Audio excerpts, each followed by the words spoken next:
when you play football, you like to play at home, on your home ground. So I said, okay, we'll do it here in Nepal, on my home turf, not in France. So we went here, and we chose with Samran Boucher a nice place in Kathmandu, we chose. So that time, it was very, very narrow part in the forest. So I was taking them with a jeep, monastery jeep, and he was telling, where are you taking me? This is the end of the world. And then on top we reached to this beautiful sort of resort, and he was very, very happy. So we talked for 1.5 hours in the morning, same in the afternoon, and we walked in the forest. And after 11 days, we had recorded about 15 hours of talk. That was the easiest book I ever done. Before, I translated a biography of a famous Tibetan yogi called Shapka, 1,000 pages. It took me 10 years. Nobody wanted to publish it. Finally, a University of New York published few hundred copies. It took me 10 years. This book, within 2-3 months, it was ready. And then, without effort, maybe, I don't know, now it's about 200,000 copies in France and all that. So, it was a beautiful encounter. It's kind of easy. And so now, I thought I better prepare myself. So my father wrote a history of philosophy, so I read that. And then I prepared a list of questions. A lot of questions about meaning of life, and this and that, and nature of mind, and East and West. And then that first day I showed to my father, and he said, oh, you don't want us to discuss everything that has been discussed for 2,000 years. I said, okay. So then we started day after day. And then the last day, he came back with the list. And he said, hey, we didn't discuss that and that. So finally, we discussed most of those points.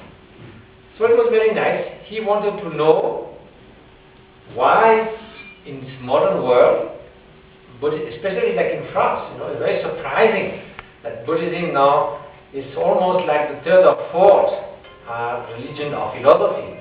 It's not that French, of course, are not Buddhist by culture. But after Catholicism and Islam, France now is the third most popular philosophy or religion. Very surprising, about 9 or 10% of all French people. So he wanted to know why. What is attracting people in this modern world? So his conclusion, he doesn't agree at the end of the book even with all the more like transcendental aspect of Buddhism about the nature of mind, of consciousness, and whether there is consciousness as a past and future, there is some kind of continuum of consciousness after death. He was not convinced. But what he was convinced is that he told me the Greek philosophers were asking 3 questions. What can I know? How can I govern the city? And how can I live my life? He said, what can I know? Mostly now science has mostly taken over about the general knowledge. Then how to govern the city or the country? Now it seems that democracy, it has problems, but basically it's the best system. It seems throughout the world. More democracy, more freedom, less wars, less conflict, more human rights.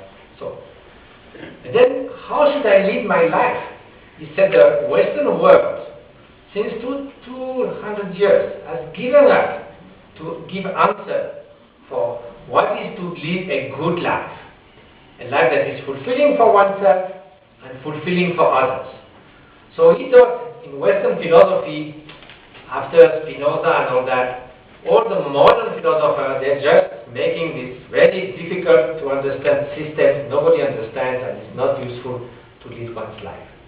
So he had the conclusion that for many people, the Eastern traditions, including Buddhism, are giving answer to not just go to some ritual once a week, but to deal with one's mind. Buddhism as a science of mind.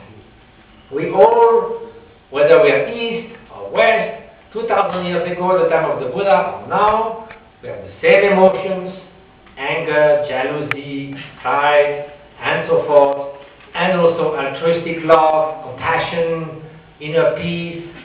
We are all basically same human beings, even different race, different place, different languages. And the mind can be our best friend and our worst enemy.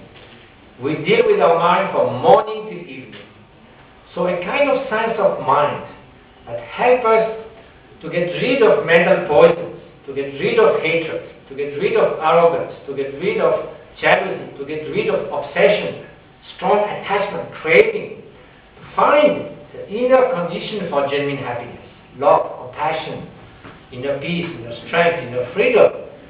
That science is relevant to all.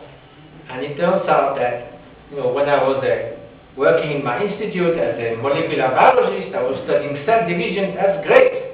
But I felt that to study how to live one's life and find genuine happiness for self and others, it's even, for me, it was even more inspiring. That's why I decided to stay here.